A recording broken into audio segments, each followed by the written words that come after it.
जय श्री कृष्णा मेरे सभी बहन भाइयों को। तो आज की ड्रेस मेरी बेटी के लिए है। नवरात्रि की तैयारियां चल रही है तो उसी के लिए मैंने सोचा एक ड्रेस बना दूं मेरी बेटी के लिए भी। तो आइए शुरू करते हैं। तो सबसे पहले मैंने फैब्रिक को 4 फोल्ड कर लिया है।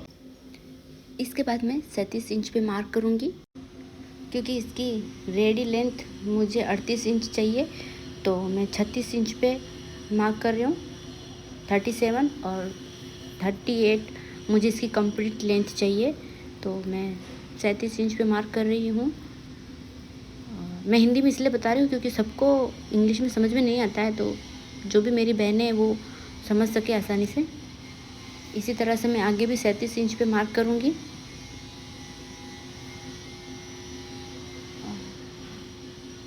एक इंच मैंने कम लिया है क्योंकि 2.5 इंच का मैं इसमें बेल्ट लगाने वाली हूँ और हाफ इंच इसमें नीचे से जाएगा और 1 इंच बेल्ट की जॉइंट में जाएगा। तो वैसे ही 1.5 इंच कम पड़ जाएगा। तो इसकी रेडी लेंथ हमको 38 इंच वैसे भी मिल जाएगी। अब मैंने स्केल से एक स्ट्रेट लाइन ड्रॉ कर ली है और ये फैब्रिक 4.5 मीटर है। इसको कट कर देंगे।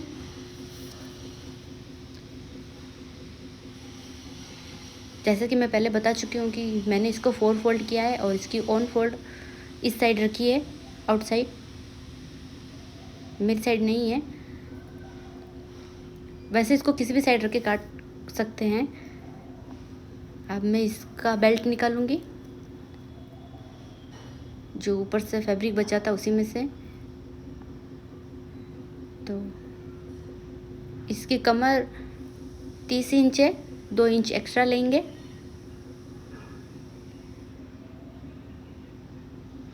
जो भी आपकी कमर है उससे 2 इंच एक्स्ट्रा ही लेना है। जैसे इसकी कमर 30 है तो मैंने 32 ली है। आपको भी ऐसे ही करना है, 2 इंच एक्स्ट्रा ही लेना है, उससे ज़्यादा नहीं लेना है। इसके बाद मैं इसका बेल्ट कट कर लूँगी मेजरमेंट से नापने के बाद में।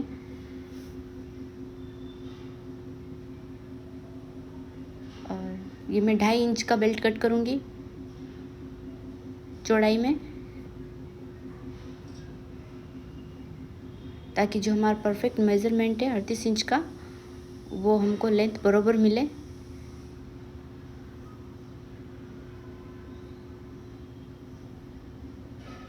एक्स्ट्रा फैब्रिक तो कट करना ही है। मैंने इसमें 1.5 इंच का मार्जिन रखा है। जैसे कि मैं पहले बता चुकी हूँ कि 1 इंच बेल्ट में जॉइंट में जाएगा क्योंकि दोनों साइड से जॉइंट होएगा, अंदर से भी और बाहर से भी।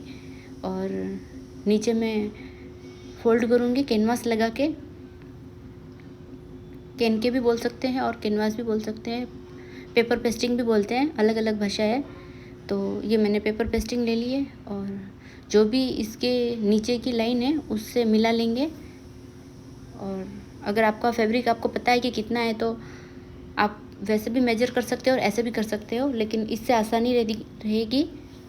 ये मेरा फैब्रिक 4.5 मीटर है तो मैंने इसको डबल फोल्ड करके सिंगल से ही नापा है और फिर इसको डबल कर दूंगी। तो जितनी हमको पेपर पेस्टिंग चाहिए वो मिल जाएगी। इस तरह से डबल कर दूंगी मैं।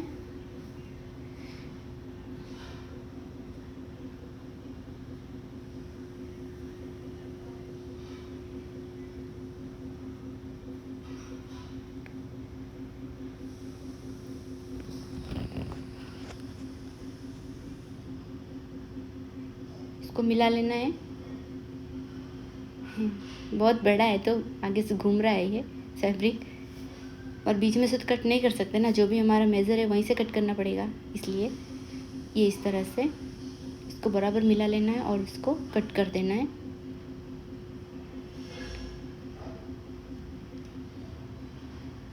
हम इसको कट कर दूंगी पेपर पेस्टिंग को। यहाँ पे जो हमारा नाप है बस वही लेना है, उससे हाफ इंच ज़्यादा ले सकते हैं, उससे ज़्यादा लेने की ज़रूरत नहीं है, बस बराबर आ जाएगा। अब मैं इसको अस्तर पे रखूँगी। अस्तर मेरा डबल फोल्ड है, ये इस तरह से। और हाफ इंच का मार्जिन रखना है। मैंने मेरी साइड हाफ इंच का मार्जिन रखा है और चौक से निशान लगा देंगे जो भी इसका सेंटर आया है वहाँ पर, उसी सेंटर से आगे रखना है।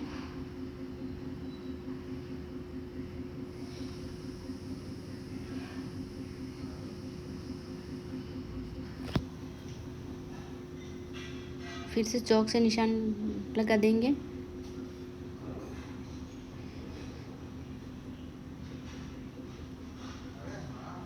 अब मेजर से नाप लेंगे कि कितनी इसकी चौड़ाई आई है।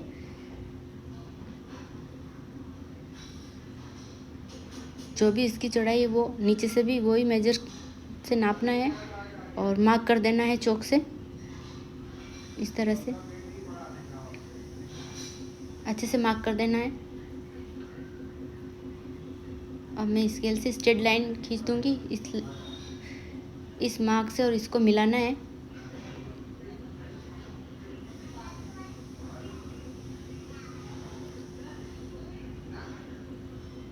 इससे फैब्रिक कम या ज़्यादा नहीं कटेगा। स्ट्रेट लाइन खींचना बहुत ही ज़रूरी है।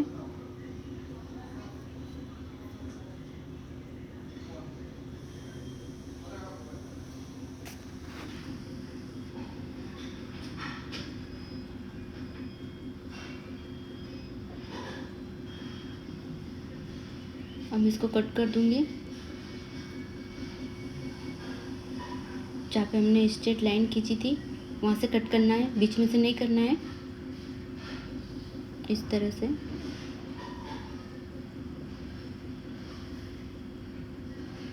ये 2 पैनल कट के तैयार हो गए हैं। मुझे 4 पैनल चाहिए। ये पेपर पेस्टिंग के ऊपर लगाने के लिए है फैब्रिक अस्तर। अब मैं उसी पैनल को इसके ऊपर रख के कट कर दूंगी और ये कट कर लिया। और ये 4 पैनल है, आप देख सकते हैं वीडियो में। 2 3 ये 4 क्लियर जी।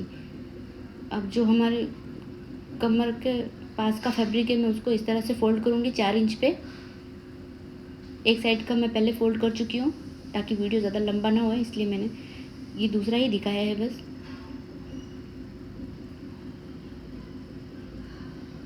बेल्ट को भी मैं फोल्ड कर चुकी हूँ हाफ इंच पे, ये देखिए दोनों साइड से क्लियर। अब सबसे पहले बेल्ट को सीधी वाली साइड रखना है मशीन में और फैब्रिक को भी सीधी वाली साइड ही रखना है। अब इसमें प्लेट डालूँगी।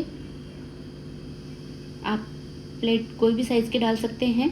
मैंने यहाँ 2 इंच के प्लेट डाले फिंगर की हेल्प से। आप इसमें मेज़रमेंट से चौक से मार्क करके भी प्लेट डाल सकते हैं, बट मुझे इतना आइडिया हो गया तो मैंने ये सही चुना है। मुझे ये इजी लगा इसलिए मैं इसी तरह से कर रही हूँ। सल के नीचे सल डालना है, हमारे राजस्थानी भाषा में बोलते हैं। वैसे आज मैं थोड़ी सी राजस्थानी में बताती हूँ।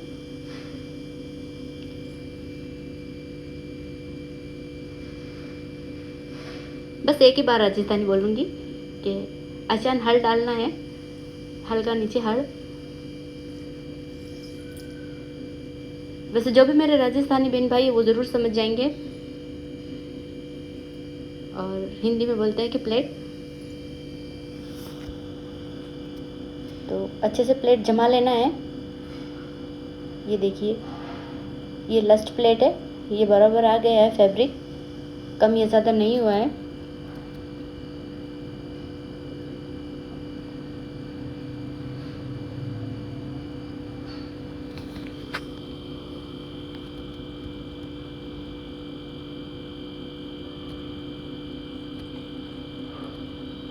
अब जो इसका बेल्ट है को घुमा लेना है। ये देखिए इससे अंदर से भी फिनिशिंग आ जाएगी और बाहर से भी आ जाएगी, ताकि हमारा अंदर से जो फैब्रिक है वो ना दिखे, अगर चुभने वाला है तो वह ना चुभे। इस तरह से हाफ इंच पे फोल्ड करना है और जो भी हमने प्लेट की सिलाई लगाई है उसी के ऊपर इसको अच्छे से जमा के उसी के ऊपर सिलाई लगानी है, इधर उधर सिलाई नहीं लगानी है। और हाँ, एक बात का और ध्यान रखिएगा कि जो नीचे वाला प्लेट है वो सिलाई में ना आए, नहीं तो सल ऊंचे नीचे हो जाते हैं। तो इसका बहुत ही ध्यान रखना है आपको। अच्छे से जमाना है फैब्रिक को। जितना अच्छी जमाओगे उतनी अच्छी फिनिशिंग आएगी। मेहनत तो करना पड़ती है बट रिज़ल्ट भी बहुत अच्छा आता है उसका। तो मेहनत करने से कभी पीछे नहीं हटना चाहिए। ये देखिए अच्छे से जमाना है।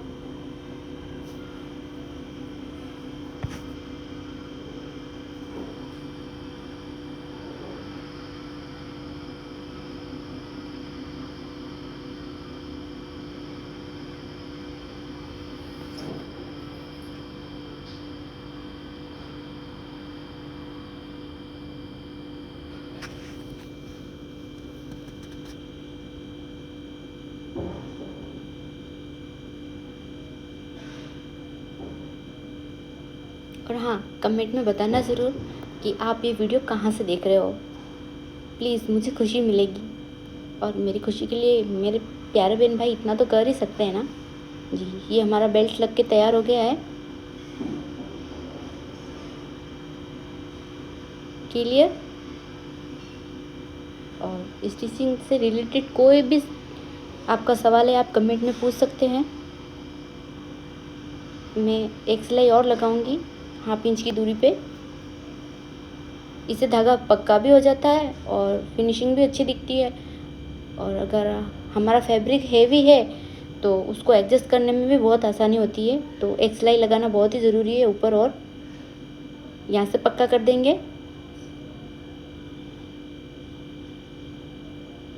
क्लियर। दूसरी साइड से भी पक्का कर देंगे ताकि सिलाई निकले ना, इस तरह से।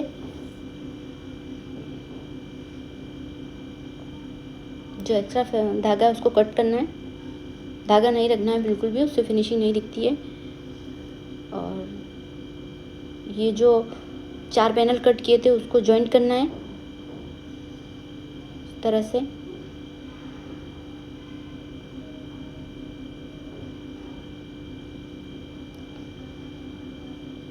ये पहले मैं एक पे सिलाई लगाऊंगी, अब दूसरे वाले पे भी।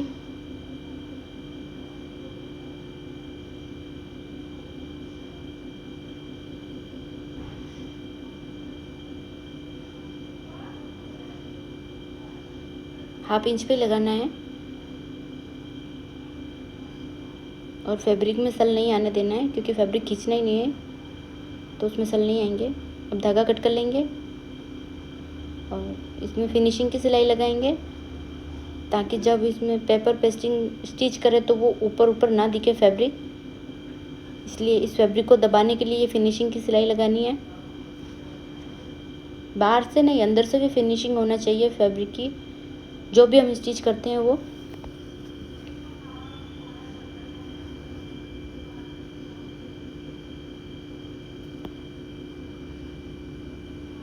ये एक में लगा चुकी हूँ मैं, दूसरे में भी फिनिशिंग की सिलाई लगाएंगे उसी तरह फैब्रिक को दबाने के लिए। और जिस साइड हमने फैब्रिक रखा है वहीं पे मशीन चलानी है, नहीं तो फैब्रिक में सल आ जाते हैं, इसका भी बहुत ध्यान रखना है। अच्छे से जमा के कपड़े पे सिलाई लगानी है इस तरह से। अब इसका धागा कट कर देंगे और बाहर निकाल लेंगे फैब्रिक को।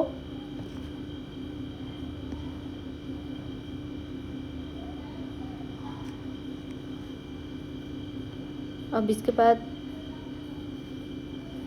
जो हमने पैनल स्टिच किए थे उन पे फेविकॉल से पेपर पेस्टिंग को चिपकाना है। अगर आपके पास प्रेस है तो ये उससे बहुत ही आसानी से चिपक जाएगा, इससे स्टिचिंग करने में आसानी रहेगी, बहुत ही फिनिशिंग के साथ तैयार होता है। ये तरीका बहुत ही आसान तरीका है पेपर पेस्टिंग लहंगे में अटैच करने का।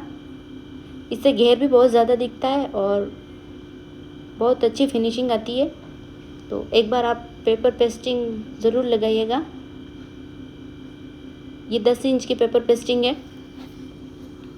ये देखिए मैंने चिपका ली है पूरी को।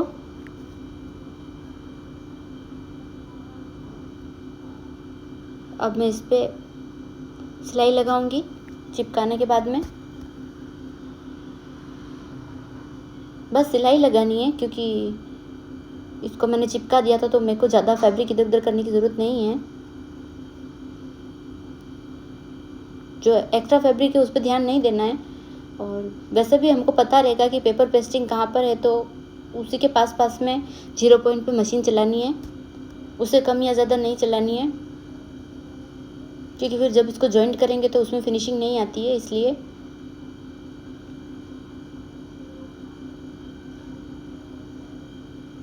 अब मैंने मेन फैब्रिक लिया है और उसको उल्टी साइड पेपर पेस्टिंग और अस्तर के ऊपर रखेंगे। इस तरह से उल्टी साइड रखना है, ध्यान रखिएगा दोस्तों।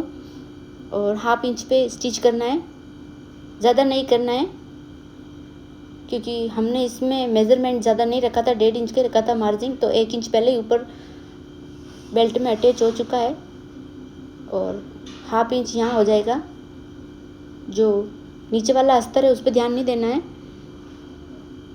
जो हमने अस्तर के ऊपर सिलाई लगाई थी उसी के ऊपर हमको 1/2 इंच पे सिलाई लगानी है मेन फैब्रिक को रख के।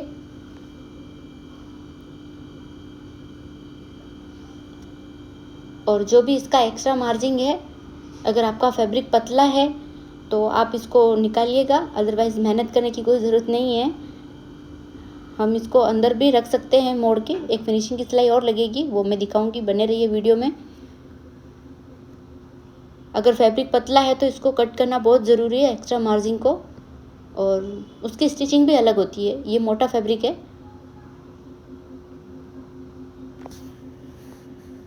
1/2 इंच पे सिलाई लगाते जाना है। जो भी एक्स्ट्रा फैब्रिक है वो वैसे निकल रहा है इसी तरह से।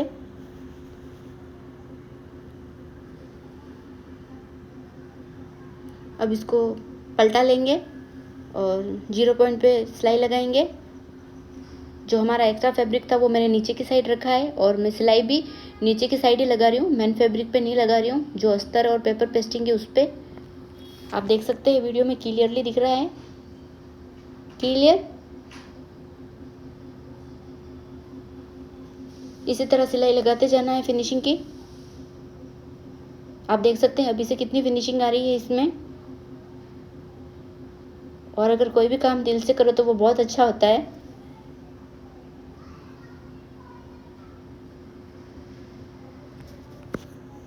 और हाँ, एक बात और, अगर अभी तक आपने मेरा चैनल सब्सक्राइबर नहीं किया है तो please like and subscriber my channel. Please friend, like और सब्सक्राइबर करने में कुछ नहीं जाता है, उसमें कोई पैसे नहीं लगते हैं।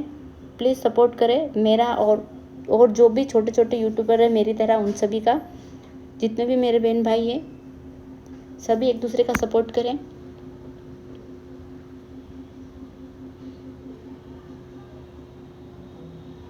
अगर आप सब्सक्राइबर कर दोगे तो मेरा जो भी न्यू स्टिचिंग का वीडियो है उसकी नोटिफिकेशन आपको मिल जाएगी।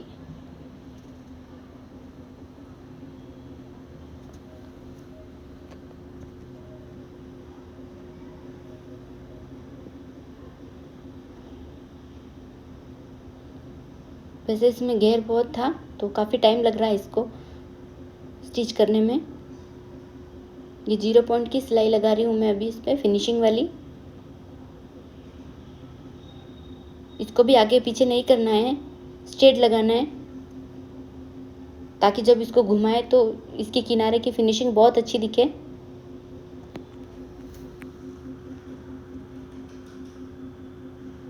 अब स्टिचिंग कंप्लीट कर ली है। अब मैं इसको पिन अप कर लूँगी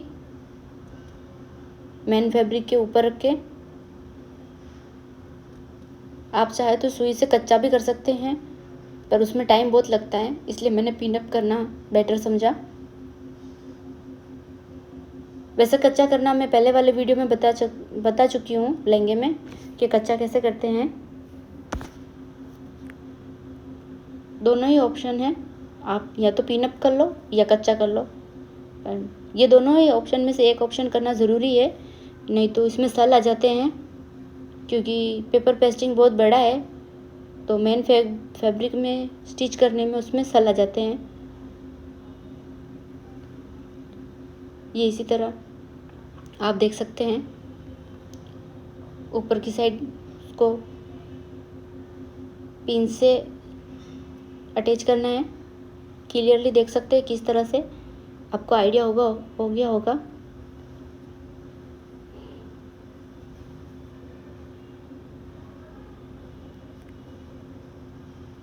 अब मैंने इसको पिन अप कर लिया है पूरे को, इसको स्टिच करेंगे।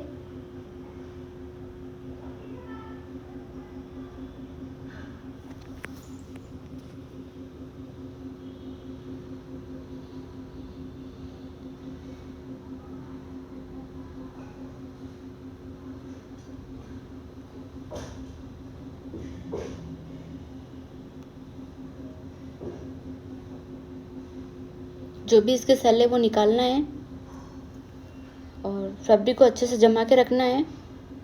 वीडियो में देख सकते हैं आप कितना क्लियरली दिख रहा है, इसमें कोई भी सल नहीं है। और बिना खिंचाव के साथ इस पर स्टिचिंग करना है।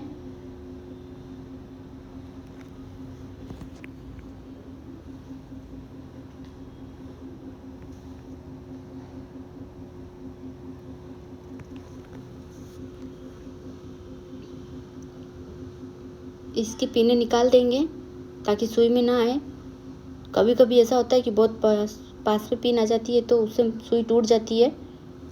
तो जितनी भी पिन अप हमने की है उसका बहुत ही ध्यान रख के निकालना है, वो सुई तक ना पहुँचे। अब इसके बाद जो भी हमारा बेल्ट है उसका सेंटर मिला के जो इसका खुला वाला भाग है उसको स्टिच करना है, इस तरह से फोल्ड करके। यहाँ से पक्का कर देंगे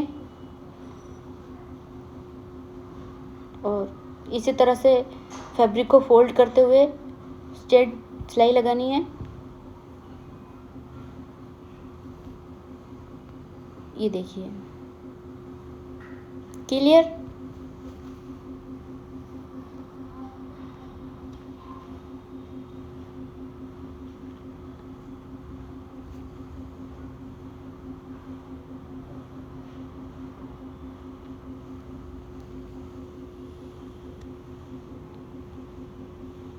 दोनों फैब्रिक को अच्छे से घुमाना है और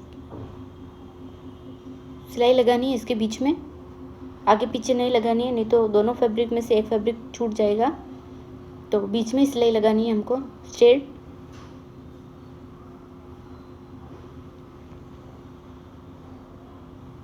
और हाँ एक बात और, जहाँ पर हमारे पेपर पेस्टिंग है वहाँ से हम 2 फोल्ड ही करेंगे, 4 फोल्ड नहीं करना है। और एक्स्ट्रा जो भी पेपर पेस्टिंग है उसको कट करना है और यहाँ से 2 फोल्ड ही करना है, 4 फोल्ड नहीं करना है, नहीं तो सुई टूट जाती है। जिनकी छोटी मशीन है उसमें नहीं होता है ये, जो बड़ी मशीन है उसमें तो चलता है। अगर आपकी बड़ी मशीन है तो कोई बात नहीं, पर छोटी मशीन है तो आप ध्यान रखिएगा। ये मेरा अनुभव है क्योंकि मेरे साथ काफ़ी बार हो चुका है, तो आपको बताना चाहूँगी मैं कि आप ध्यान रखो। मैं तो अब ध्यान रखती हूँ क्योंकि मेरे साथ बीत गई है, इसलिए। यहाँ से भी पक्का कर देंगे और मशीन को बाहर निकाल देंगे, फिर से पक्का करेंगे इसको अच्छे से। और ये है इसका फाइनल लुक। तो कैसा लगा आपको आज का वीडियो और इसकी स्टिचिंग, कटिंग और पेपर पेस्टिंग लगाने का, प्लीज़ कमेंट में ज़रूर बताना। मिलते हैं एक नई वीडियो के साथ में। जय श्री कृष्ण।